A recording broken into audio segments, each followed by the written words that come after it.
I was actually reading your about me on your website. Okay. Very extensive.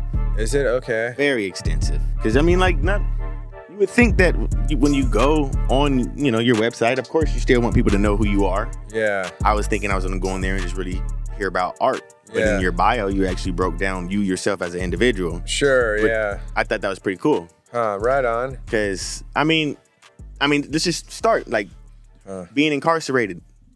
8 years? Is that what you served? Pretty much. At the end of the day, it was just about 8 or close to 8. So it was, my original sentence was 11 years and 4 months. Oh, my God. Yeah. So with that, like... What year was this? 2011. 2011. Mm-hmm. What was that feeling, that moment when they said this was the time that you're going to have to serve? What was that feeling like? I knew because like pre-sentencing was maybe like 9 months or something, right? So I was kind of already at terms with it, and then it was like the prosecutors, they how do you say, like they escalate and embellish the stories and make everything like sensationalized to make it appear like way worse. And I one thing that was like a blessing is they kept saying, my lawyer would say that, oh, you got one of the most like lenient judges in the whole district, and so I was like, okay, cool. But when I did get the thing prior to like even signing my plea agreement, it said mandatory 10, so no matter what you're getting 10, right? Wow. You already signed on the line, so it's 10 or more, right? And then they have this thing called the pre-sentencing report, and it's kind of like what the probation department submits to the recommendations of what like someone's sentence should be, okay. So the judge has like a pre-bio himself, and he'll look at the person he's going to sentence that day, right? And so on mine, it came back, and the suggestion was 30 years. Oh, my God. I kid you not. That's what they said. Even more time. Yeah, it said 30 years. It said, we recommend to the court that this guy gets 30 years. And I was like, that's really insane. I've never been, this is like a first offender, And so when you say like, was I traumatized? I guess not. At the end of the day, the question's really kind of like a no, but probably leading up to it, like when I received that report from my lawyer, like pre-sentencing, and I was like, wow, that's more than like a murder charge. Like, you're kidding me, Definitely. you know what I'm saying? And so that has to sink in when you go back to your cell. So when I get that information, the way I could set it up for your visual is I go on like a lawyer visit, and I'm waiting to be sentenced in like a pod, or whatever, in a federal pod. Definitely. And so you got a lawyer visit, and you go out, and then the lawyer says, hey, by the way, I got this paperwork back from the government, and this is what they're submitting to the judge. And I was like, oh, let me take a look at it. And I was like, oh, so 360 months is what, 30 years is. God damn. And so that's what their recommendation was. And it just didn't like, wow, that's just insanity to me. So after your hour meeting, then you have to go to your cell and just like sleep on that. You know what I'm saying? And obviously you don't sleep, right? Honestly, I didn't sleep. Yeah. I didn't sleep. So I would listen to like this talk radio all night and just like fucking just marinate on what was like, happening, right? And so all in the moment you can do is just kind of like pray about it, And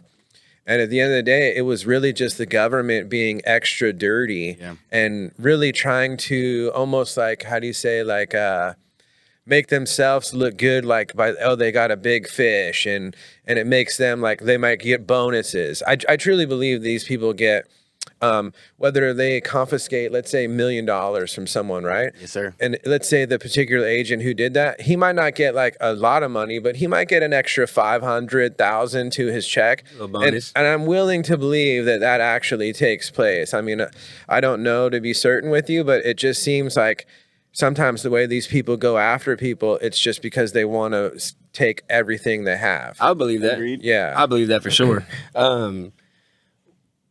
You served 8. So, I mean, you did your time. Were you a big fish? Well, I mean, I think when I was rolled up for the feds, I was probably the biggest weed dealer in the States. Okay. Yeah. So, yeah. Mr. Bubba Kush himself, y'all. Yeah. I mean, of course, I got caught, right? So maybe there's someone out there who hasn't, and they could try to claim that fame. But So just to kind of like say where it was in the moment, I had taken clones from LA and sent them up to Canadians, right? And the Canadians was a motorcycle club, so it wasn't like one person. It was a network of people, and everyone from the club took these Kush clones and started growing them in massive, 100, 200, 300 lighter places, right? Which is unheard of at the time. Maybe now they do that in today's legal market, but not many people had 300 lights up and 400 lights. And because it's a network, every week they're getting like 1,000 pounds are being pulled and being pushed back into the States. So once I gave them those clones, I was probably getting maybe 400 to 1,000 pounds almost weekly, sometimes twice a week. Like I would catch, I call it catching, when a load would come all the way into LA from, Canada. Okay. And on a general basis, it would be maybe 1,700 would cross the border. And the way the organization worked is it would stop in Washington and everything was itemized. It had colored tape on it and like a serial number. And it would say like I'm red tape with number 356. And out of the 1,700, I get 500. That's how big like this organization was. Wow. And so it was like Sin's over here and maybe Jamal's here and this person's here. And so, but on a regular basis, I would probably get like 300 to 1,000 pounds a week. Did you smoke it? Oh, of course. What? Yeah. What? Well, I mean, some people in But cannabis there that was don't times use the in my product. life where I was like completely sober, and I did help my like entrepreneur hustle. Yeah. I do think it does take some time to like the whole production of smoking. What made you want to go to the Canada So out of all? yeah, the way it worked is I was here in the South Bay area of like Manhattan Beach and Redondo and whatnot. And so these areas, I ended up linking up with somebody when I was younger, and he was importing hydroponic bud from Canada. And when it would come, it would It just have, reminds me of that movie Kid Cannabis. Have you ever seen it? I have not. It's I've pretty heard funny. about It comes from yeah. it comes from Canada as well. So Yeah. just hearing this story, So- I didn't know Canada really grew great weed like that. Oh yeah, no. A lot of people would call it Beasters or BC and try to like talk down about it, but they did some incredible weed, and it was manufactured on a large scale. More so to like people here in that time. Like if you go to your bro's house, like he's not going to step up and have 500 where you can just be like shoot him to you. Right. You know what I'm saying? In this particular moment, in like 2007, right? Right. People might be local growers and say, hey, I got a 20 pack, but at that time, so a friend of mine was like rolling hard, shooting, work to me. And even when it would come, there would be so many different names, like G13, Juicy Fruit, Sugar Shack, Hash Plant. I mean, all, and this would come in one bulk load. And so I could roll over to my homie's pad and just be like, hey, man, it's like Amsterdam, like I got fucking 17 different kinds. Like, what do you want to do? And even people that purchased on small levels, I sometimes would take a vacuum sealer, and it almost looked like those ice pops where that like I had like a fucking strain here, a strain here, and a strain here, and it would be like 7 different like vacuum seals. Wow. And it was just because the person was gonna get like a pound or fucking a couple pounds, right? And so that way they had like every flavor that was in stock, but not on like the major level that I had it. Like if I had 20 of G13 and 50 of Hash Plant, you know what I mean? Then each person would get a little bit. And so it was rocking like that for a while. And this person was very like by the he had a lot of rules, like to be low key, you can't be flashy, you can't do this and that. And so I feel like that's a key when you're trying to yeah, and it was a good like learning experience. And then he was a grower as well, and I watched how he moved, and he was doing very well for himself, like financially. And so then at one point his Canadian plug just completely fell off. Like I don't know what entirely happened, but it was just over with. Damn. And at that moment I had already had maybe like 2 or 3 other Canadian plays, like just like if my dude wasn't on a Thursday, then maybe somebody up the valley, their Canadian was on a Thursday. And so I still had some or still had other plays. And so I eventually started to work with a couple guys in Seattle who were, because they were on the border up there, they were more hands-on. And so eventually I just started making trips, and I would go to like UFCs in Las Vegas and meet these Canadians and have business meetings, and then start to fly to Canada and even like handpick what I would want, and even have like board meetings of cannabis board meetings. Like, okay, so the packaging, I want it to be like this. And if it's not sealed properly, like I had some bad ones where one time they put a whole thing of lettuce, like a whole, sheet that's like this big of lettuce on what it was like almost the size of a record, right? And they would come in maybe 2 sealed, vacuum sealed packs, commercial sealed, right? And they put the lettuce on there, and they ruined like a bunch of weed. By the time it was open, what was underneath, like directly, it was like just wet as all could be and soggy. And then there was, other times where maybe it was too wet. And by the time you dried it out, if you're doing hundreds of pounds and you're drying it out, you're still going to lose quite a bit. Definitely. And that loses money, and so we would have conversations where there might be like 7 of us in a Las Vegas, like, dining room table. And this guy's up in the packaging department of their crew, and he came. And so it was pretty epic the way we would, maneuver with it. Yeah. What was just to capitalize off it, what was the favorite part? What was your favorite part around that time? Like, what was around that era? It's a whole different era now, you know what I'm saying? Of course, yeah. What was your favorite thing about doing it around then? I guess, like some of the lifestyle. He could talk about it. He did his time. He did his time. He did. So the lifestyle that,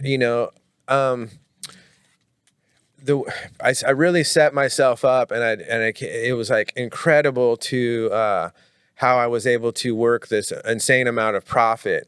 So let's just say nowadays, I don't know, because I don't sell weed nowadays, but some people, I think they might make as low as like $50 on 1 pound, right? Yeah. So back when I was doing this, I would make like $1,100 on 1 pound, $1,200 on 1 pound, right?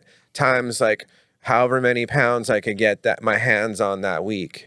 A lot of people right now are like, I'm doing it wrong. No, doing it wrong, Freeway. I'm doing it wrong. Yeah. So, and the reason I was able to do that was, so I happened to roll up to just drop off some regular hydroponic that I had at somebody's house up on Melrose, just regular business. And he's like, hey, I got this kush. People up here buy that. They don't want this fucking Canadian, blah, blah, blah.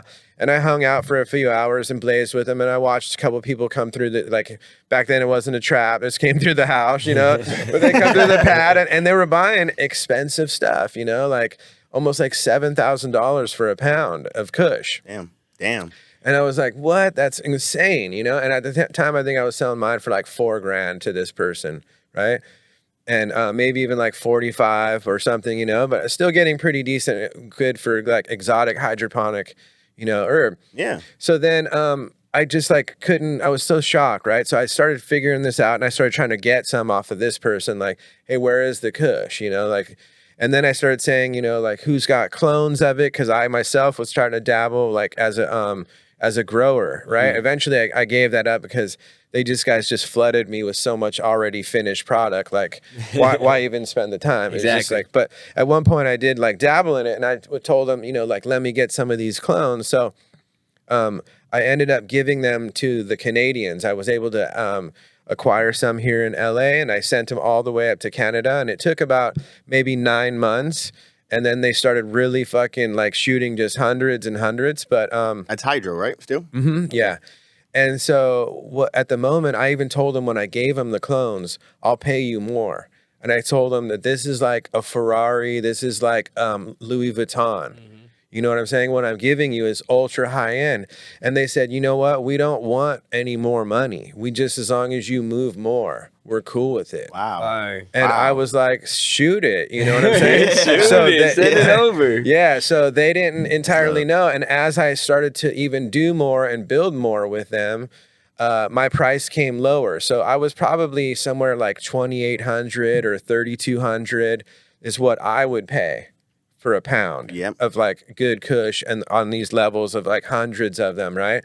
And then when I started getting them, even when I first hit LA market, people in LA would pay me $5,500 and it would be gone in 2 days. And then even if one of my bros hit me and he missed out, because I was more hands-on that day, and I would rip around myself in that moment when it first hit the scene, right? Yeah. Pre-incarceration sort of thing, right? Yes, sir. And so people would hit me and get like mad at me.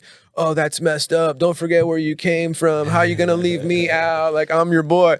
And it would just be gone. And like I'm saying, so I was getting them for like, let's just say $3,000 and turning around and selling these things for so much money, where it was making so much. I started even like kind of telling people I was paying more and like sharing them to where they thought they were getting a higher percentage. What I was saying, like I would make like 1,000 or 1,200, because sometimes I would even say, hey, Jamal, I could, make it to where you could make this much if you can get some people, so I can acquire more of these, sort of people that pay those numbers. Yes. Yeah.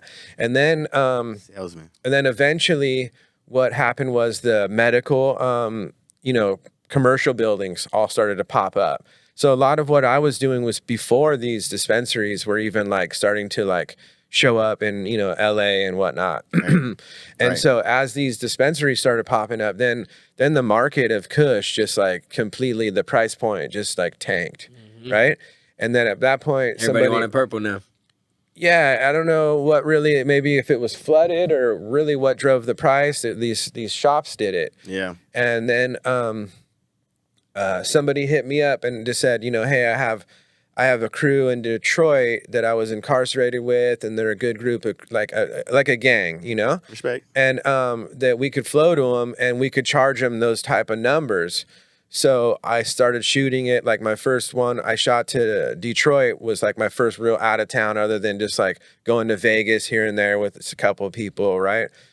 Or maybe that wasn't the first one, but that was like my first really get consistent and start to like send it there, on a regular. Hell yeah. And so once the LA, medical crashed the market, I shot it to Detroit, and I was able to get 5,200, 5,500. It was just, can I pay my transportation to get them there, and then like cross my fingers that the dude doesn't get pulled over along the way. Right. And then fast forward, my transportation was a key thing into me evolving into like, so at one point I would sell weed in 11 states, and sometimes I could drop in multiple states the same day.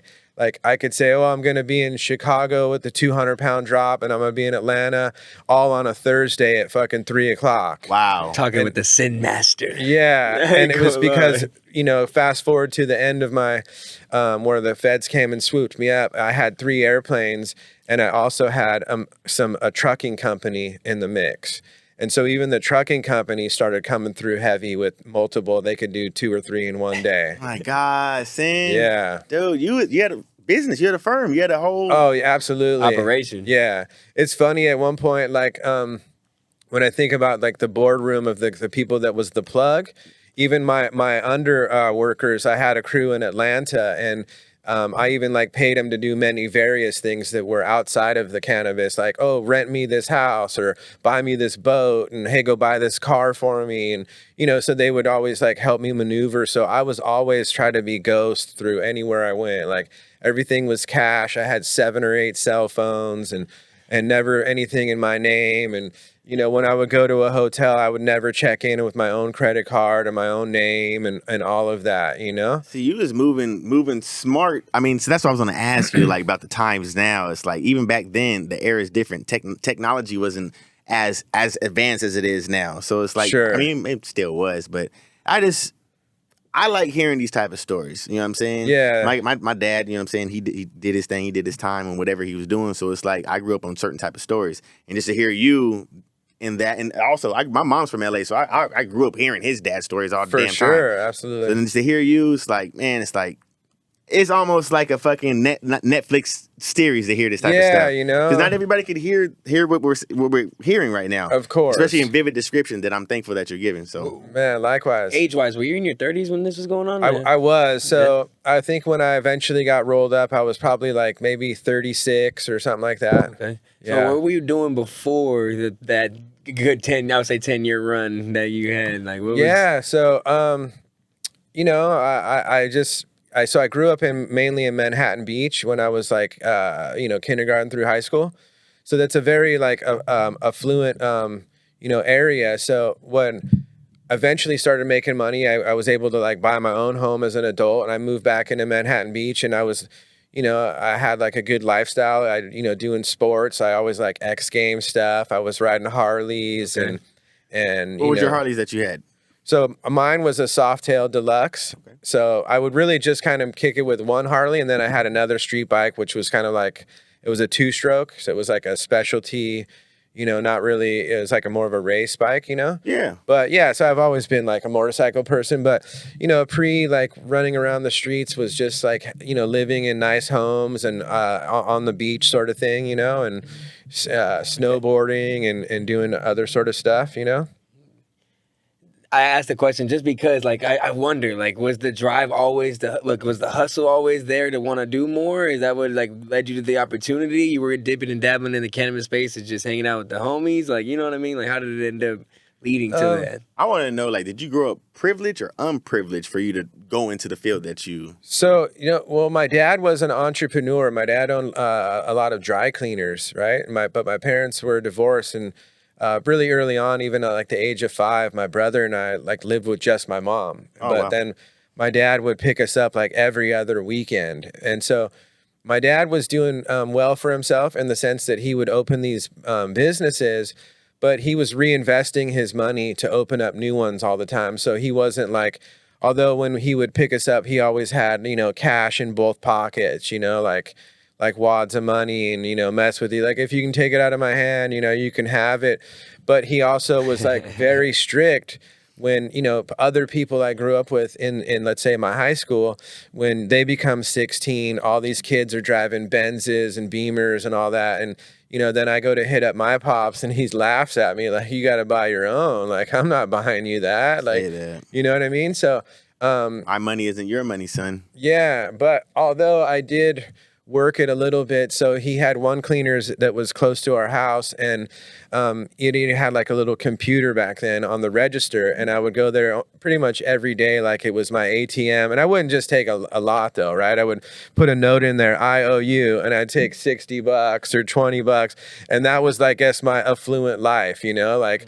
But I wasn't like handed like all of these, you know, things and like large trust funds and go to college. Like, my dad hustled, and he kind of just looked out for, you know, like living a decent life, but not like this ultra sort of thing. So I worked at the dry cleaners, and then eventually my dad we had sand rails and dune buggies and dirt bikes and stuff like that. And he had rented a separate warehouse, and it just warehoused the buggies.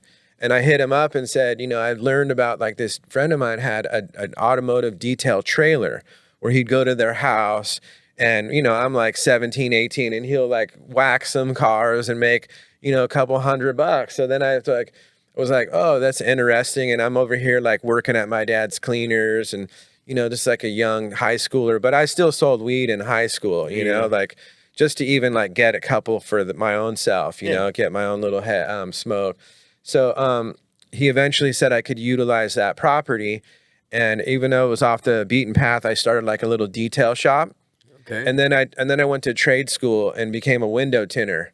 And then as I started tinting windows, I went and rented my own shop like around the corner, and then I brought in like an electrician to do car stereos. Yep. And then eventually that just started bringing in like dope dealers, because now my shop, you know, I'm a little older. I'm probably 23 or something, like, had it for a minute.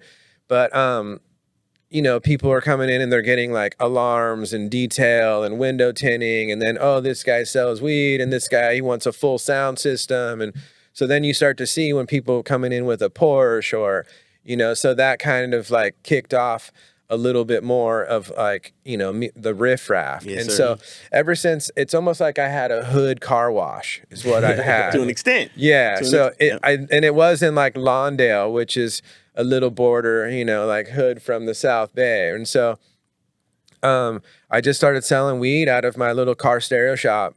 And from there, rest is history. Yeah, and then I led into, I've always been in some degree criminal underworld, like whether even like when I was super young, I would even go to like downtown LA and get like the fake Rolexes with the actual, swooping, and go buy like a dozen of them and go around to my homies and try to sell, stuff. So I've always been like some like hustler in different ways, That's a question I had. How did you enjoy that money when you had it? Like, not to say you don't have it now, but like, like when it was going crazy. Yeah, no, it was like, so I reinvested into like the business as well. Like I bought, like an airplane in order to make the transportation better. I just bought an airplane. Yeah, well, the pilot kept like, my pilot initially had his own, and he was like, it was a Cessna, and he kept referring to it as a putt-putt, and he was like, it doesn't get above the clouds, and like you got to gas up a bunch, and he kept saying, I want to do better for you, and I kept telling him,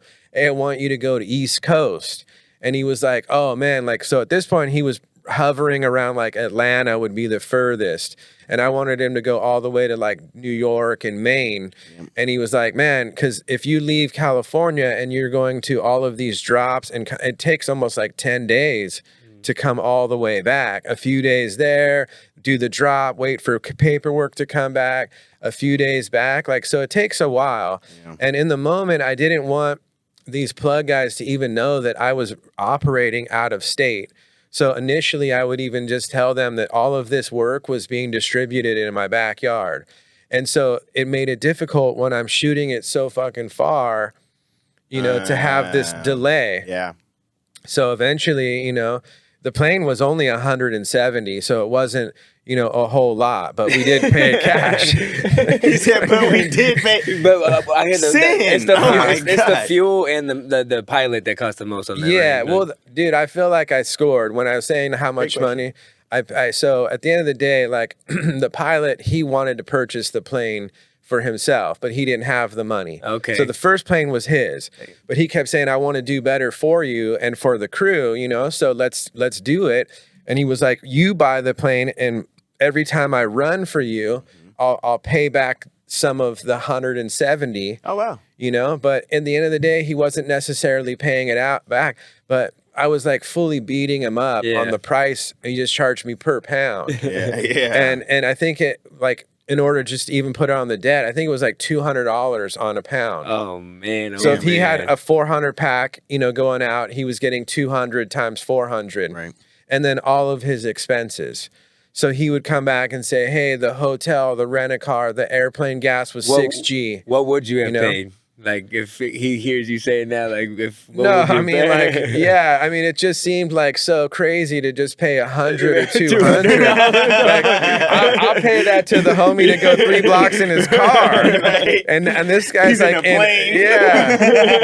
And he would tell me, we would talk about the plane thing sometimes, like. But still though, that's maybe a little bit more. I know it's negotiated in that factory. Yeah. I mean, there's a lot of wins that go in between, but still, it's that's a little low. And so here's an interesting. He probably wasn't doing nothing else with his. Exactly. Like, Right. How much does it cost to fill up a plane? So the oftentimes like his expenses, I remember, were a little always like 7-8 G's, depending on where he went.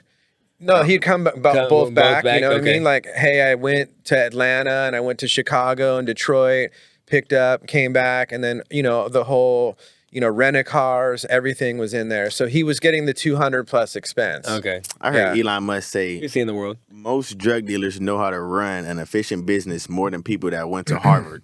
And it kind of sounds like it's true right now. I know people that went to Harvard that probably still haven't seen the type of money that you've seen. Right, It's crazy, man. It's crazy. Yeah. What blows my mind though, G's, that this whole story, and I ain't heard him pick up a brush, a can to spray. You know what I'm saying? Right. Like, how did painting get involved in all of this? Yeah. So eventually, we'll just fast forward. I eventually was like sentenced, to federal prison.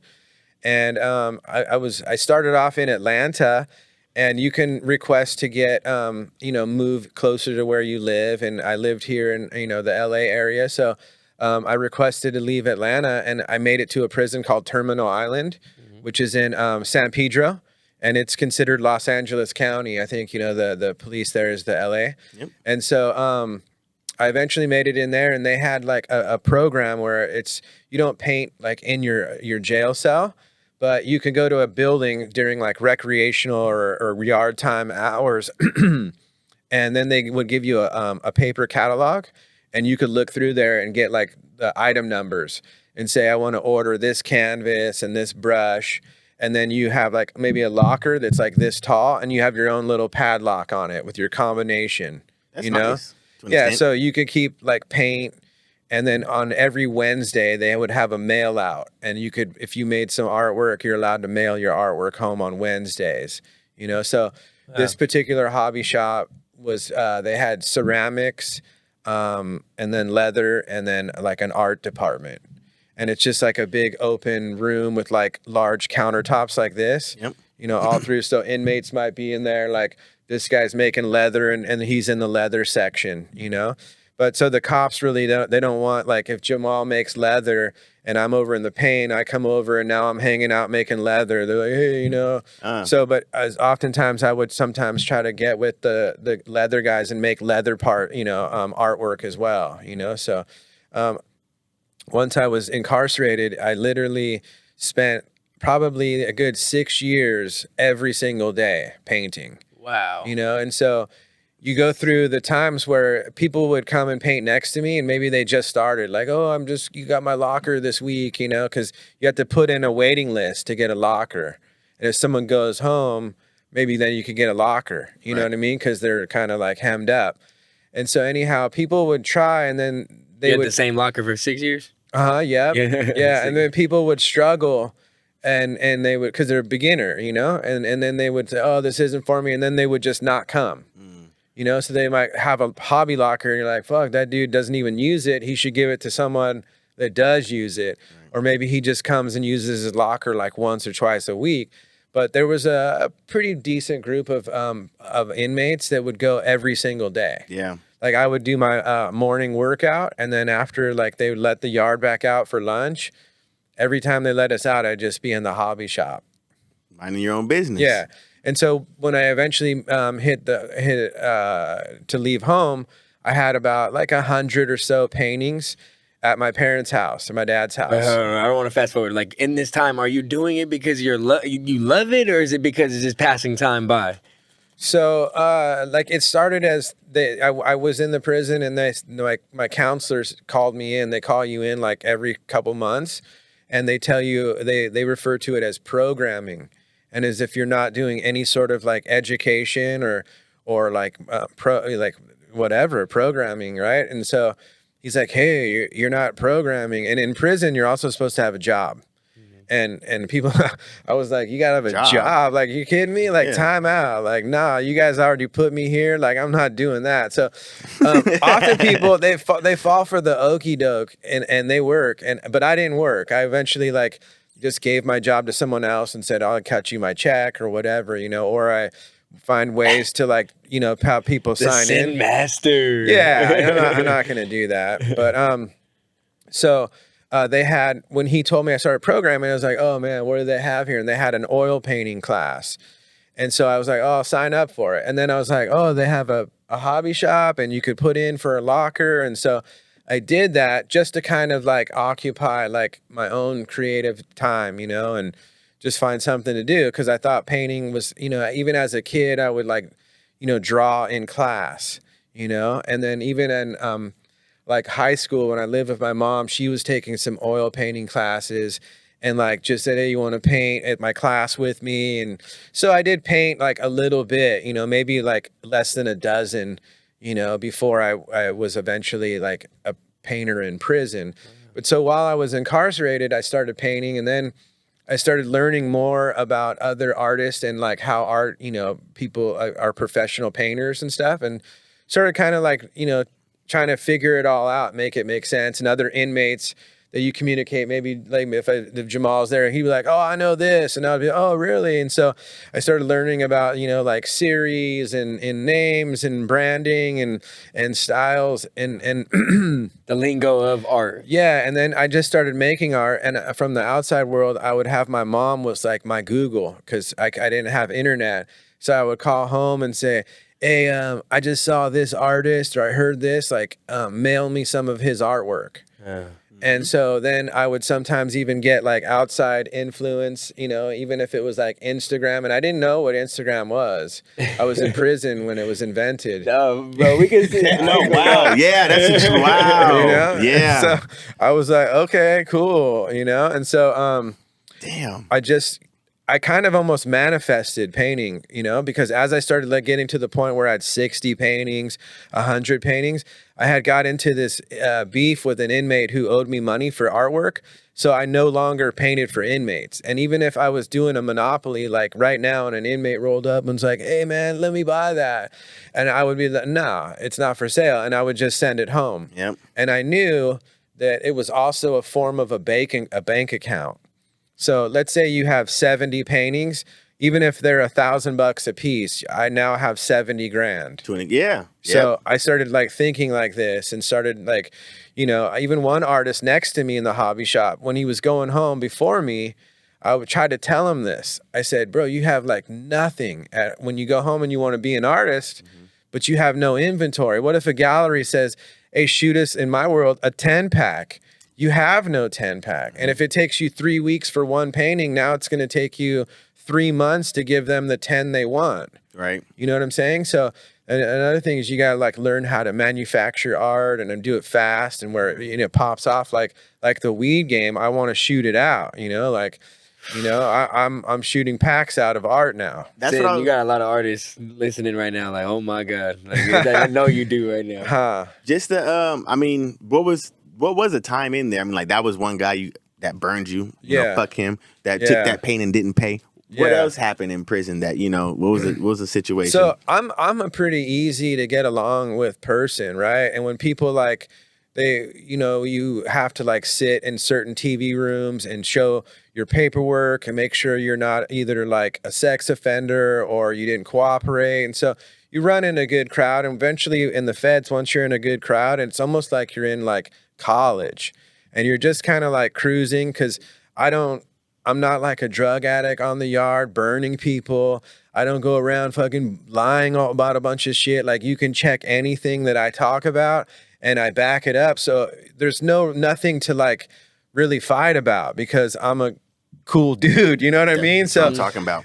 So I didn't really have those sort of conflicts, other than maybe you might have a cellmate who says like, hey man, like the toilet's a mess, or you didn't fucking clean the sink, or don't spit in the sink, or various things like that. You could maybe butt heads. One of those guys. I am one of those guys, though. I ain't gonna lie. And some people, it's when it goes to the cleanliness, like even if you'll have an inmate where you might take like 2 or 3 steps in the middle of the night to walk to use the restroom, because the toilet's right there, right next to the foot of the bed, let's say. Right. And they'll still put on slippers just because, you're getting back into your bed. Yes. And that's just how some inmates are. But some inmate would just like get out of bed and walk in there barefoot and then get their feet back into the bed. And then it's like some people don't even think about it. That's so gross. True. That is kind of nasty. That is kind of nasty. That is kind of nasty. And so some people, they just bring it to other people's attention. Yeah. And then some inmates, they don't even stand up when they use the bathroom, because they're like, they can't have no pee. Like, you got to sit down. But what some inmates do is you don't sit how we traditionally sit on the toilet. They sit backwards. Mm-hmm. So like if someone's looking, their back's to me and you're sitting on the toilet. Yeah. And so there's just like things like that. But I've seen, a lot of violence, not a lot, but my share, but I was able to navigate myself because I'm a cool cat, where I never had to get into it except the dude that burned me on the money. Yep. And the reason why that guy did it is because his personality, he's a lame. It wasn't because I was a lame. Right. You know what I mean? Right. And so what that person, his crime was he was love the language. He's the lame, not me. yeah. Right. Yeah. So he has mental problems and doesn't function as a fucking normal person. Right. Yeah. And there's a lot of this in prison and a lot of people. So he was like a Bernie Madoff on a massive level. He was like taking people's like retirement people, right? Wow. And taking and he would brag how he had Ferrari and a jet, but it was other people's money. Yeah. And then when he showed up to the prison, he is a complete square corporate blue collar lame. And so then within like a few weeks, now all of a sudden when he rolls up, like his let's just say his outfit, right? The pants are above the knee, which the homies in prison, we don't roll like our shorts like all high above the knees. Right. Like out here, you might have these like tight ass shorts above the knee, but in prison, like, no, there's none of that, you know? And then all of a sudden the socks are up to the knees and he's sagging and now he's got on like some low kind of glasses. And I was like, what's going on with this dude? And he's trying to fit with our crew, you know? And so he navigated, and to fit in more, he even started getting like drugs on the yard, you know, and what to fit in, he wasn't even doing them as much as he was getting. He was giving it out. Like if all four of us were there, he would give it all to you and put it on his bill. And at the end of the day, like he knew what he was doing. He ran up his bill hella high and then he was going to check in. And I don't know if you guys listeners don't know what check in means, is if you run up a high debt, then you could slip a letter into a mailbox and say that your life's threatened. And the guards will just come knock on your door in like 24 hours and say, come with us, PC. And you're out. He's a lame. Yeah, you're leaving the prison. Right? Oh my God. He's a lame. Yeah.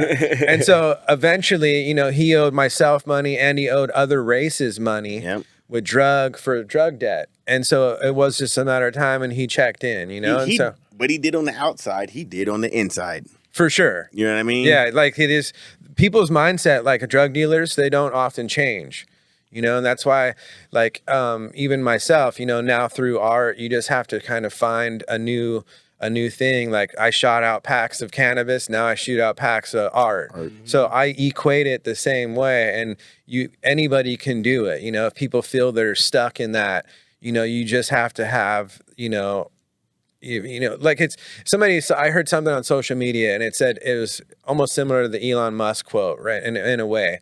And it was basically saying that if a drug dealer can sell his product into an illegal market where he's not allowed to have a billboard or a commercial or a radio spot and be so prolific at it, then how would he do if now he's in a legal company and he can do these things? And so it just, you know, now that I just, you know, look at it like that. And even with when I was at a high level on cannabis and I was like shipping it all across America, it's like now I can do that with art, and I can do it in the whole world. Like it can go to, you know, London, and you know, you get what I'm saying. And so now, not getting stopped. Yeah. So I just think, right. Yeah, that's true. And so even to like people that are legal nowadays and are in the legal game, maybe a grower, and let's say he's on a small level and he's gray market and he just does a little warehouse and produces a 20 pack, right?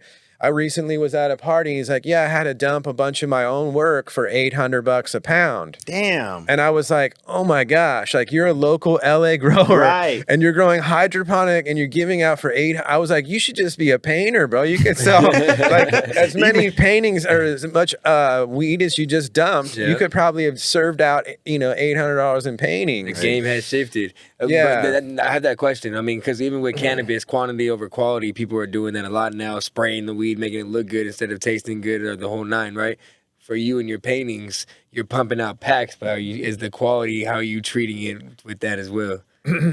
Oh, like as far as like manufacturing, like a lot of art, a lot of art. Yeah. Well, a lot of it is like a little bit of experimental, because so in prison it was a different thing. I could sit there and it didn't matter how long my art took. Right. So there's pieces that I could reflect back and say, man, it took like a month to make that. Right.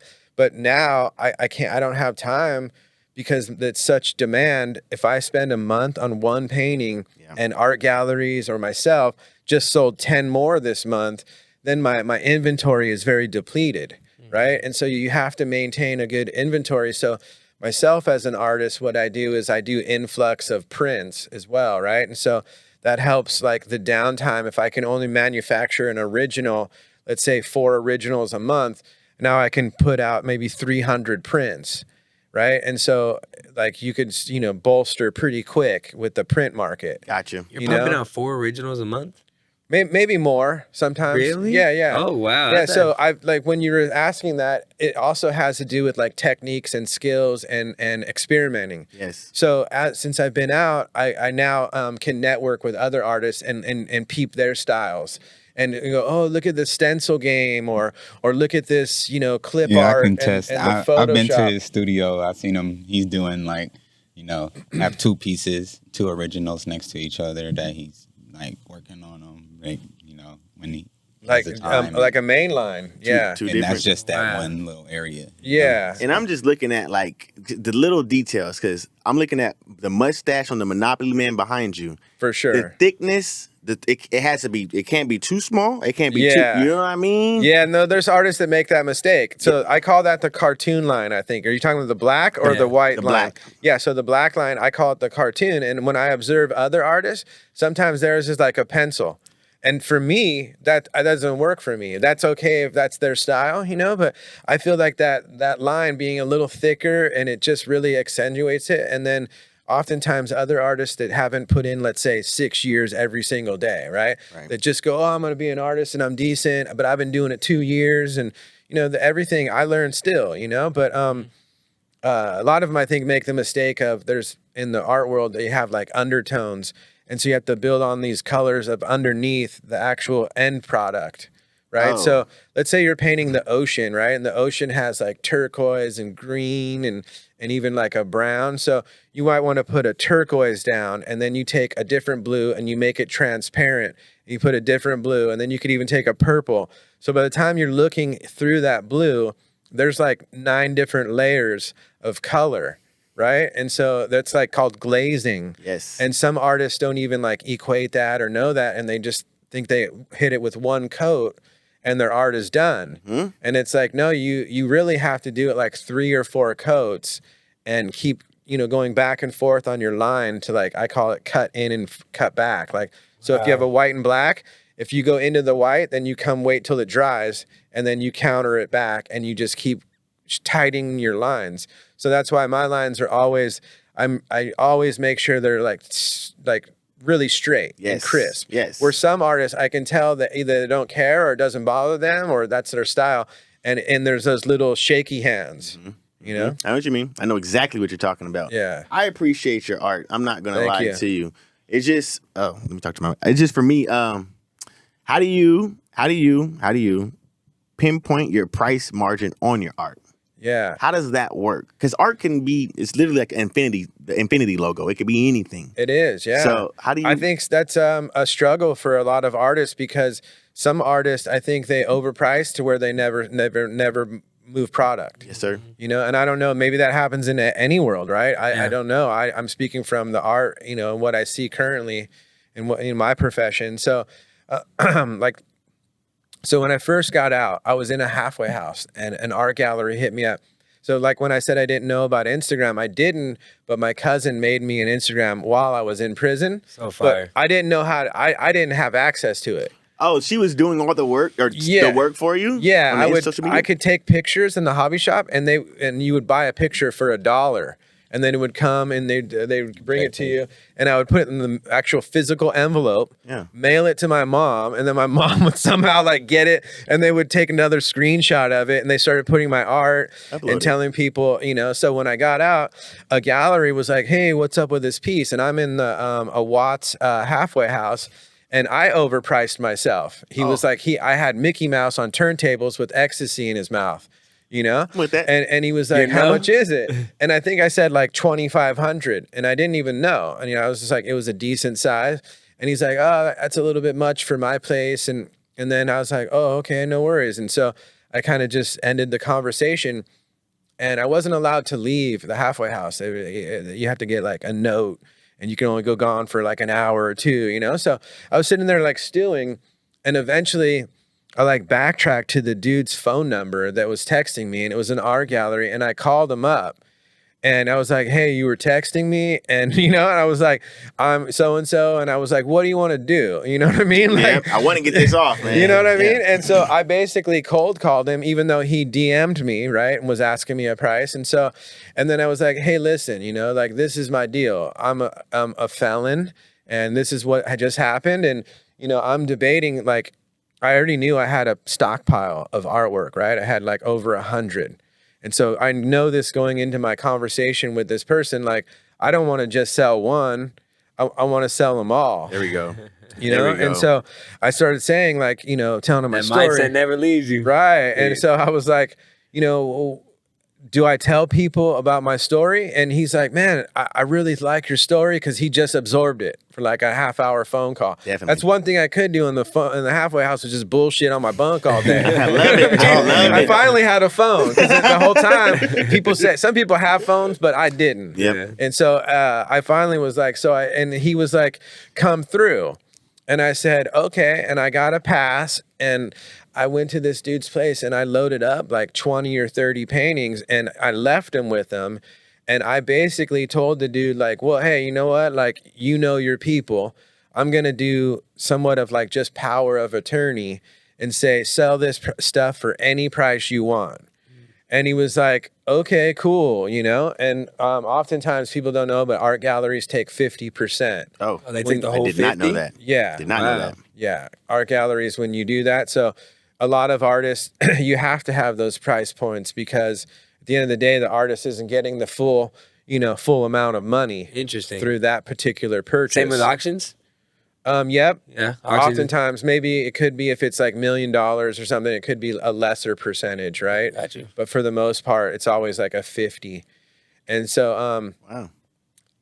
Like, the mentality is, I dropped him all this work off, right? And like later in the week, he's like, hey, can you get a pass to maybe hang out on Saturday? It was the day after like the mega shopping day of Black Friday, like Christmas, like Thanksgiving or whatever. Yep. And so I was able to get a pass, and I actually told the halfway house, like, counselor, hey, I'm going to an art gallery. I'm trying to pursue myself as an artist. And, I was up front and told him this is what I'm doing. So he gave me a pass, and it was some really cool stuff, like leading up to it. And then, to go along with the price point discussion. Yep. So I'm driving there, and he's like texting me, how long before you're here? I'm like, I don't know, 20 minutes. And when I get there, there was already, like, he had my artwork for maybe like a week. People had already purchased it and heard the story. Wow. And then they came and like lined up, and like I rolled up out of a halfway house, like, what's up? You know what I mean? Tight thing, and all of a sudden there's a line of people, and they're For like, you. yeah, and they're like, hey man, we want your autograph. And I was like, autograph? No, Like, wow. what the heck's Damn, going on? Like, but I manifested this Yes. leaving prison. But I let this person just like run with it, because that's just how I do it. Like in my game of weed back in the day, I would front you, and people would owe me $1 million, and it was nothing. But maybe like my homie like Jamal go, I don't know how you sleep at night, Sin, because so many people owe you. Right. And some people can't have that on their, but me, I don't, like some of those things, my mind blocks it out.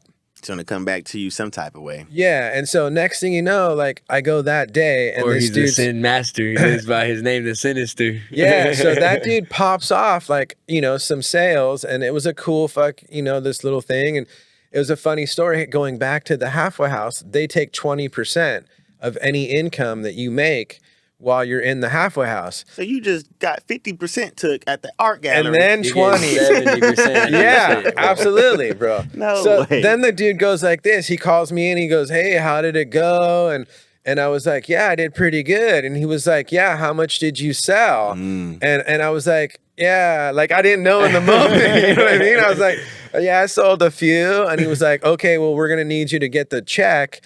And they photocopy it. And then you have less than a day to bring them back a money order, Wow. So check it out, bro. I bring the money order back, and I give these people their money, and he goes, and I go, hey, by the way, I got another one next week at a tattoo place is having an art show, and they want me to feature and be there. And he's like, nope, can't do it. What? And I was like, what do you mean I can't do it? And he goes, well, it's like you're running your own business and you're not allowed to. You can't have your own business. And I was like, that's crazy, because the whole point of a halfway house is to get acclimated back into society. Yes, sir. And now you're like hindering me to saying I can't be my own person. I can't be a self-made individual. Like, get out of here. And he was like, nope, no art show. No, and on top of that, you paid him too. So it was like, you're giving him a like, come on now. Like, So how did it last with that guy? Like, was he the only? So I still did that art show.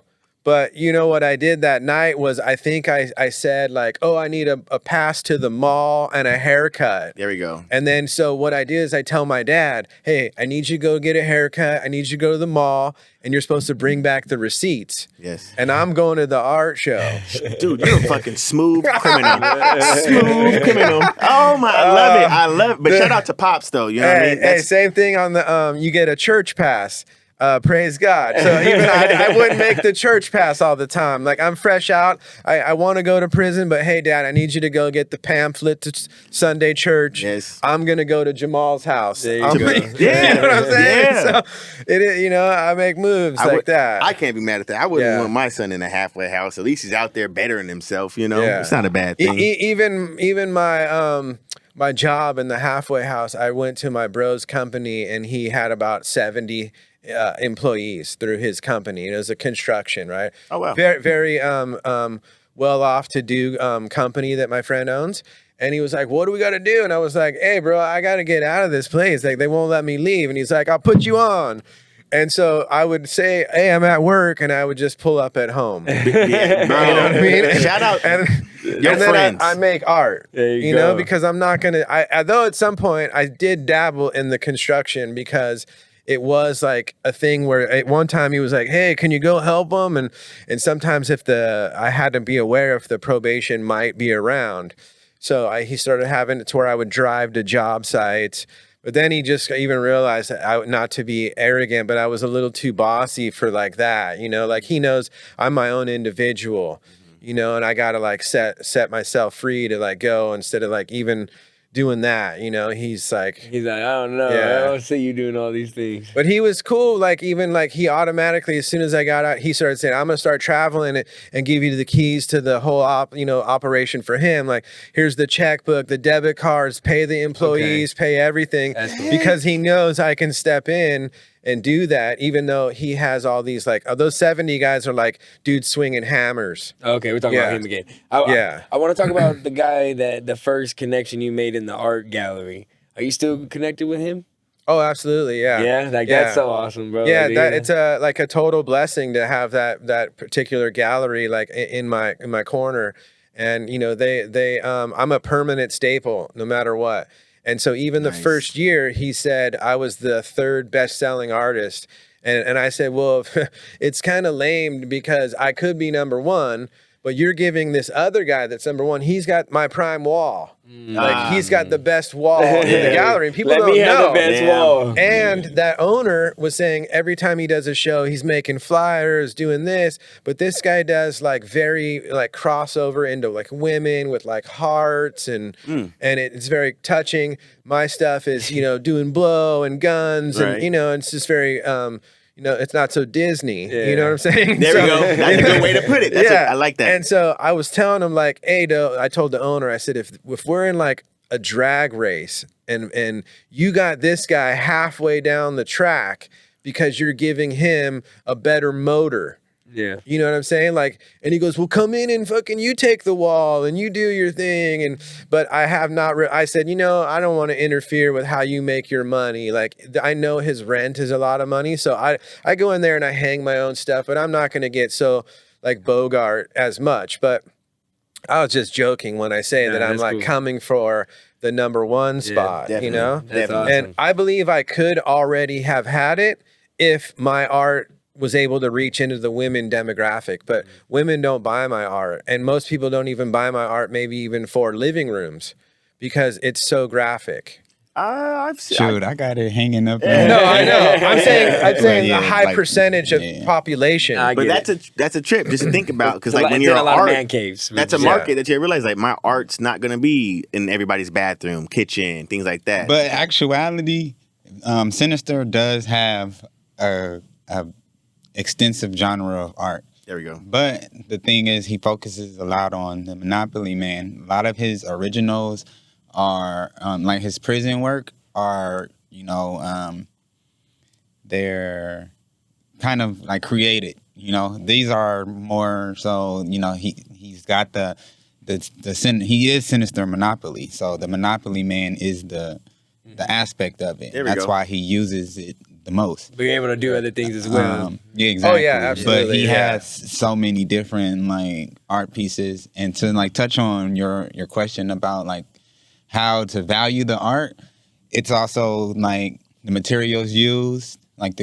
So when he says the original, that means he finds the canvas, whatever kind of canvas he's going to use to paint or do spray paint or regular brush paint, and then also the brush and the paint, the oils, I'm assuming, right? Yeah, and then all the time. I mean, there's a huge difference time. between clicking a print button on a computer and then rolling out 50 prints, as opposed to like, I just spent 40 hours painting this. And that's why Sinister's dope.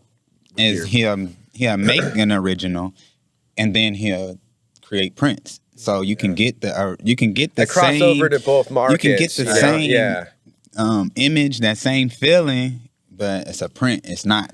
Sometimes I'll even add paint to a print. So if an individual can't afford an original, they still get the feeling of, I got one that's got paint, texture, and that their friends, if they want to, fake the funk, they could be like, yeah, it's an OG. Original, yeah, it's an OG. That's but those are dope. No, I have a couple of them. Because but it didn't say I want that one right there. I can't afford that big one, but I can afford the little, smaller one. But you still add that paint feeling onto it. I'm happy as a customer. But Sinister, like also, what makes him dope also, so... Like this one up top is a print, right? He has it framed. He probably touched it with something. He'll charge a little bit more. Yep. But also, I call it wall ready. Exactly. Yeah. If you reach out to him the right time and you like, yo, can I get a piece that's not wall ready? You get it cheaper than a wall ready one, because the wall ready ones mean that he went and took a pack to get them all framed. He picked all these frames. It's the process of driving there, dropping the art off, having a custom framer, taking it back to the shop. You know what I mean? There's a process there. So like this piece, he would have to go and get a custom frame for it. Definitely. So you would be, if he was to go frame it, he would want a different price. And that's just like any other business. If you go and buy some sneakers and you like, oh, let me put some leather on them and let me put some gold abstract on it, you're gonna want more. You're not gonna want the same. You're not gonna want the same price for the same. I like that there is one thing I want to touch on too. So like I've even brought other artists into this one gallery where I gave them carte blanche and said, sell it for whatever you want. Although sometimes they'll text me and say, oh, we sold this. And I was like, I'll look at it and I'll even text them back like, that's way too low. Like what? But hey, thanks for the paycheck. I don't really get too mad. And I was like, you got to do better. Yeah. Like one day he sold something and it was $1,000. And so that means I only get 500, right? And it was way too low. And he was like, "Hey man, I haven't had a sale today, and I fucking sorry, and I did it." And I let it go, but I did, give him some heat about it. Yeah. The very next day, the same exact one was 5 Gs. Oh wow! You know what I mean? And I even told him like, "Look, bro, like, come on, it's not the same exact one, but same size." Yeah. There we go. Different image, but same exact size panel, like 3 foot by 4 foot. Understood. You would say 3 foot by 4 foot should be 5 Gs. It's not 1 G. Right. You know what I'm saying? So, but a thing artists do when they're trying to determine their price is, like, I brought an artist in and they're stern on the price to the gallery owner. And they say, oh, I want $3,000.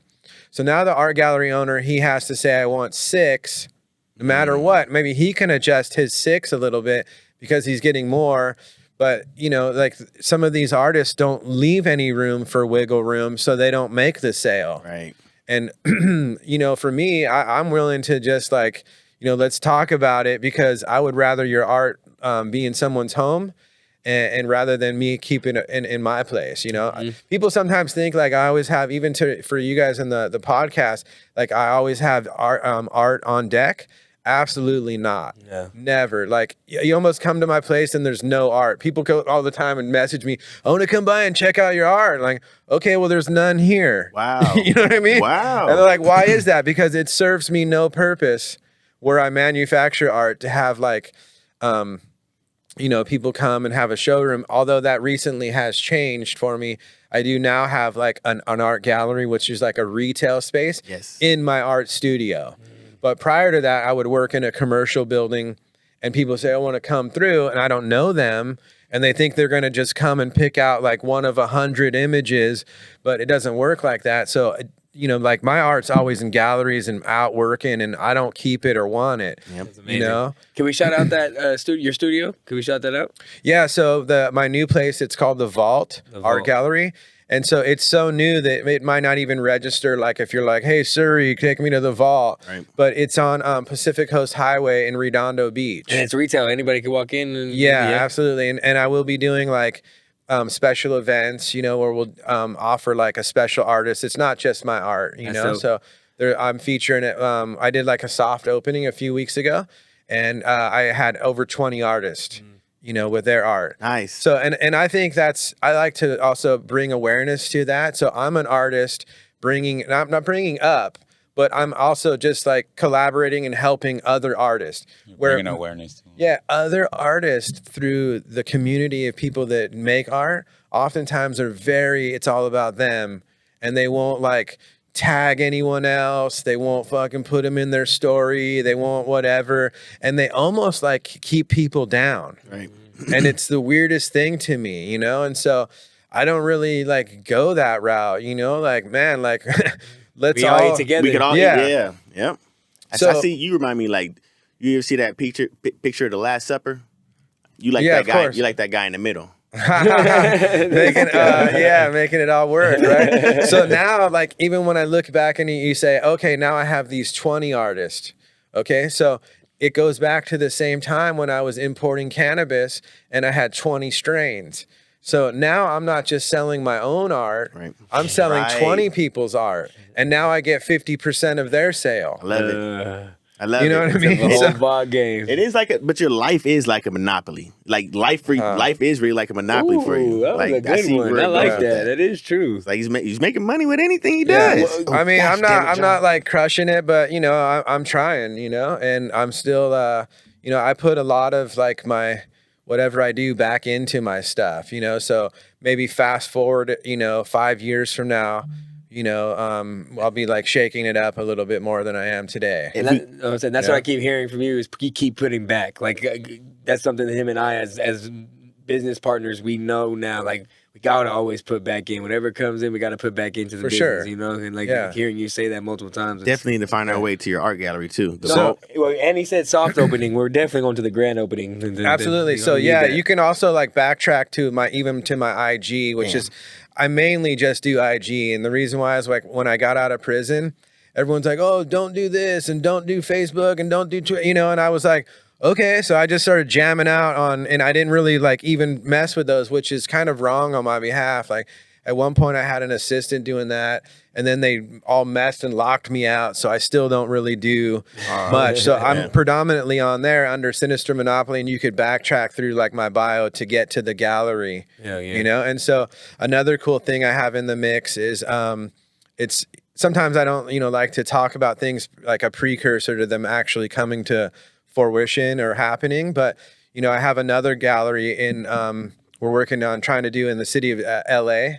So there'll be a second Vault art gallery. There you go. Yeah. So eventually, fast forward, maybe, there'll be these things all over the place, right? Definitely.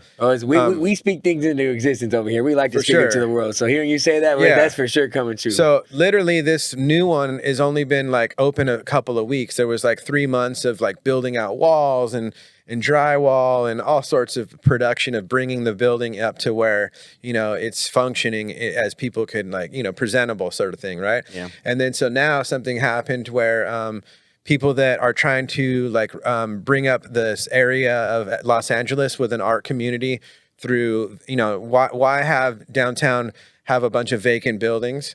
So they're trying to work with landlords and approach landlords and say, hey, would you like to take a reduced amount and work with artists and have galleries? And should you maybe rent it in the future, then, we could vacate. So there's a lot of that happening. And so I'm going to be probably acquiring one of those spaces as well, and kind of getting in there. And we know a lot of artists too that would love to connect to with you. That was great. Yeah, it's cleaning up the area too. For a vacant house or a place that's not being used, at least it's being utilized for art. And then hopefully with that traction, it does get rented out by people that need a place to live too. Yeah. So and for those people that don't know, like, okay, so with the economy and inflation, maybe not everyone's got their money up, right? But people don't know, like, you can go to an art event with your lady. Of course, we want you to buy art, but at the end of the day, art galleries are free. You can go there. Oftentimes we give away free liquor. We give away like some snacks. So it's like, bro, like, and it's like sophisticated. You know what I'm saying? It's like a vibe. Definitely. Like, why not come out to these things? And then at the end of the day, if like a consumer who's not a painter, still, with people getting all into, Bitcoin and things, like, they don't realize too that even on a small, like, minimal investment, like, 500, if they did their homework and they foreseeably see a future in this artist, then this person is going to be like a Basquiat or a Warhol. Right. And a lot of people don't know that, okay, so like, let's just talk about a Basquiat painting. When they were he was alive, making them like in person to like sell one to Jamal right now. Yeah. They were like $1,500. Back then? Yes. Oh, now wow. they're 60 million. Right. Yeah. Seriously. Wow. So Wait, no, people like 60 million? Like, you're not kidding with No, some? yeah, they're 60 million. Wow. Yeah, for Yes, sir. like an average, you can get maybe, I have a print in the gallery that is under 10G. And God. even that's really rare. And it's a numbered, so it's like, Hey, he's talking shit. He said, I got a It's numbered. Basquiat. yeah, it's number 81 of 85. And like right now, try to find any out of the 85, like no one's selling them. Wow. You know what I'm saying? So like, Yes, sir. somebody right now could buy this one that I have because it is for sale.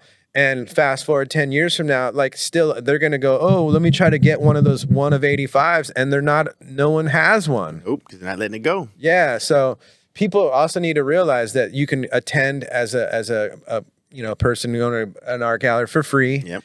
And it's just a cool thing. And then if you do your homework, you could possibly, benefit from, making an investment and then also having, cool shit in your house and creating your house as a vibe, That needs to be, I'm going to clip that up. That needs to be said. That needs to be said.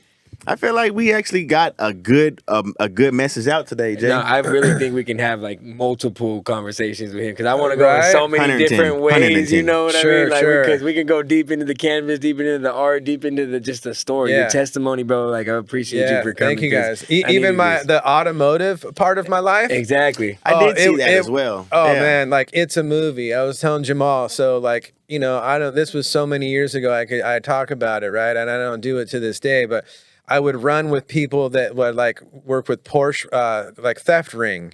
And I could like hit them up and be like, hey man, I need a convertible top. I need the motor. I need the wheels.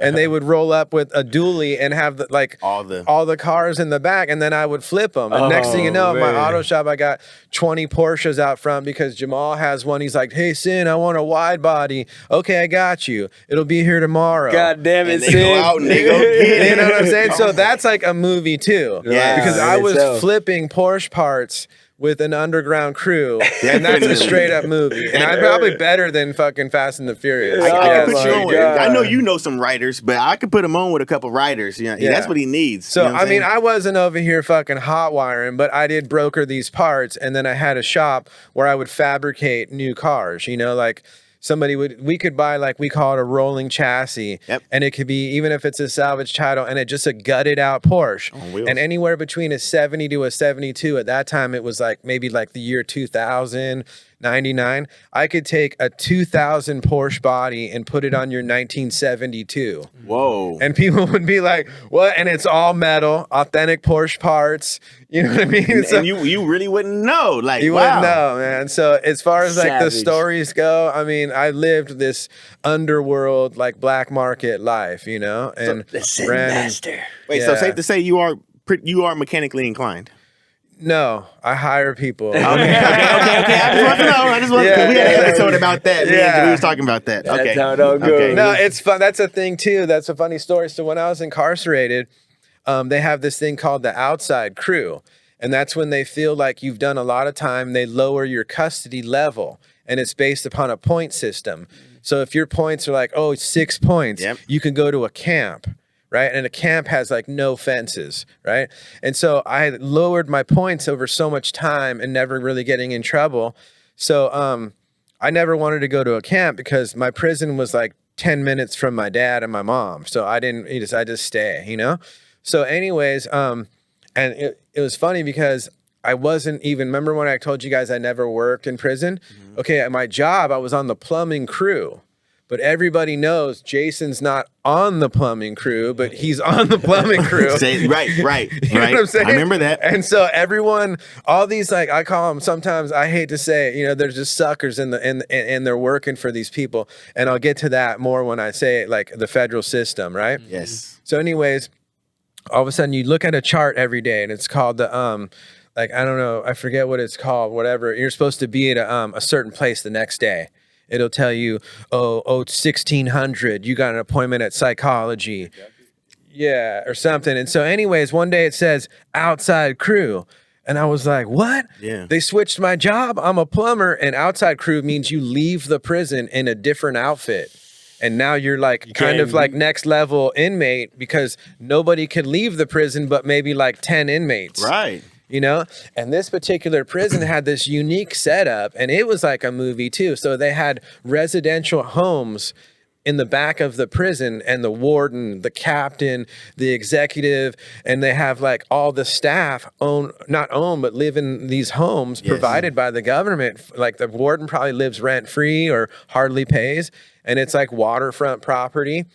So anyways, I go there and the guards, like my first day, the two guards call me in. They're like, hey, man, so you're here for plumbing. We need you to, you know, go do some plumbing in the house. And I was like, dude, I don't plumb. You know, like, that's not my thing. You know what I mean? They got me over here doing something else. You know? And he was like, well, what do you do? And I say, I hire people and I point my finger. And I said, I told him, I point my finger and I tell him, hey, man, you missed the spot. and the guard fucking laughed at me and he goes, oh, man. And I said, listen, bro, like, I'm a dope dealer. And I used to build homes even, and I would tell people I hire every trade. I hire the electrician, the plumber, you name it, the tile DC guy, the roofer. I built a few homes from scratch, but I don't get in there. I'll go to Home Depot and buy the parts. Go get the parts. I love it, man. You know what I'm saying? I love it. Yeah. But at the end of the day, like someone's coming through, and even back then, I might be like, "Oh, you can do this for an ounce? Oh, come, I got you." Yep. Yeah. And well, I'll mount your TV for an ounce of weed. Yep. You know what I mean? Yep. So, pay him through that. You know what I mean? So like I had a lot of that, you know, but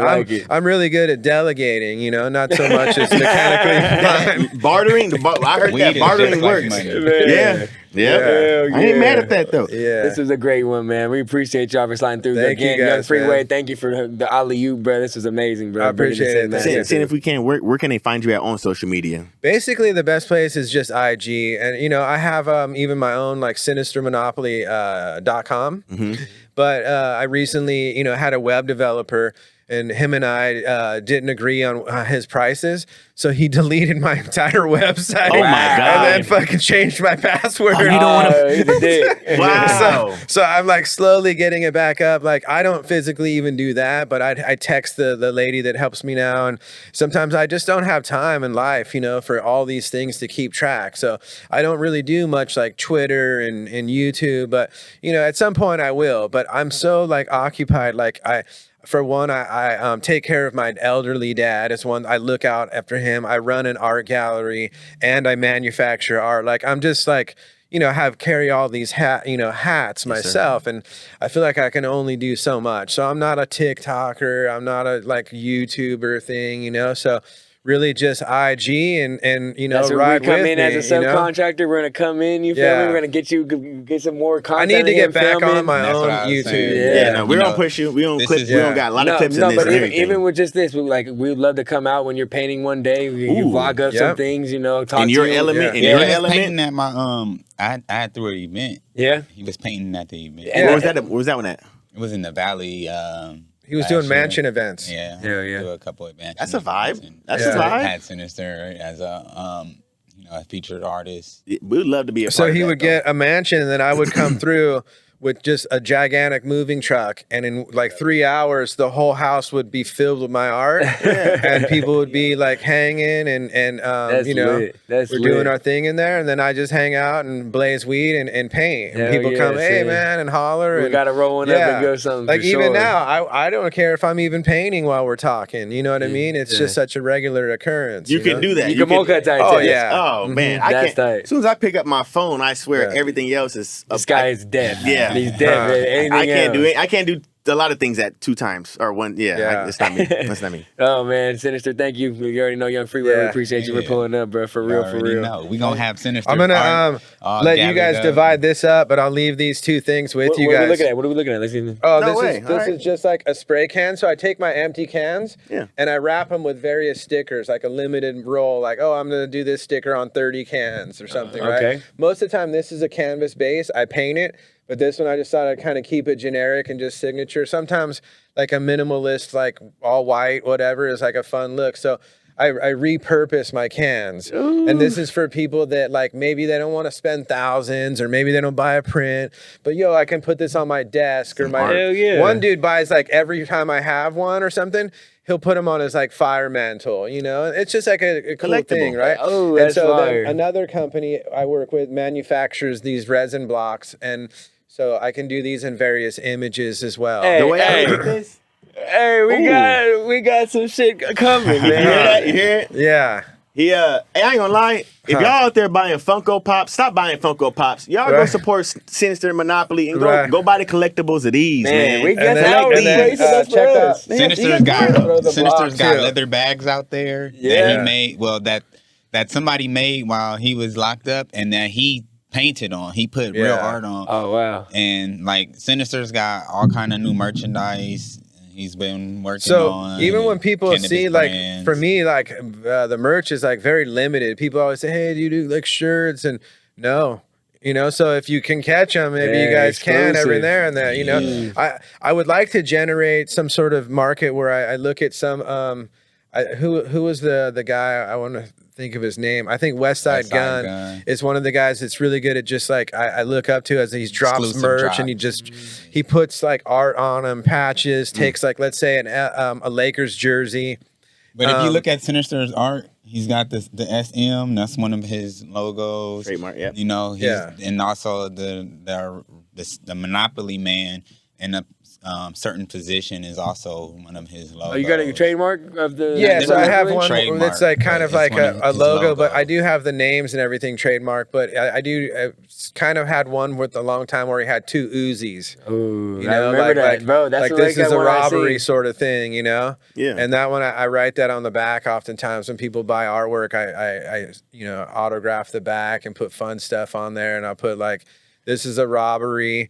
Or like on this one, I put zigzag your way to happiness. Yeah. Zigzag your way to happiness. You know what I mean? And so this is fun so stuff. Dope, yeah. This is a trip. We're going to lock in so much more. We're going to lock in, bro. Like I said, we're out here now. We want to come fuck with you guys. Hey, anytime you guys want to even, do your podcast or come to my gallery, I have 4,000 square foot property. God damn. That would be yeah, for sure. No, that'd be cool. We'd love to switch up the content and the views. Event because also... and my parking lot functions as an outdoor. Oh, so I have projectors on the screens where we can run movies in the parking lot and tacos. And it's smoke friendly, so we can smoke. Yeah. We need to go check that out just inside. Man, for sure. We're connected, man. For we sure. in LA, absolutely. Bro. Hell yeah. We can set up something this summer. I want to say that on camera sometime before the end of the year. Do one of them art galleries again. And we'll pull up to the grand opening. I'm saying that on camera too. One thing that's cool about the spot that's kind of a vibe in itself too. It once was a former bank, so it has a vault still on the inside. inside. The odds of it saying the vault. Yeah. Is that why you named it that? Yep. Yeah. Okay. Makes sense. So when people come there, they can take like selfies, and sometimes we'll feature different art inside the vault.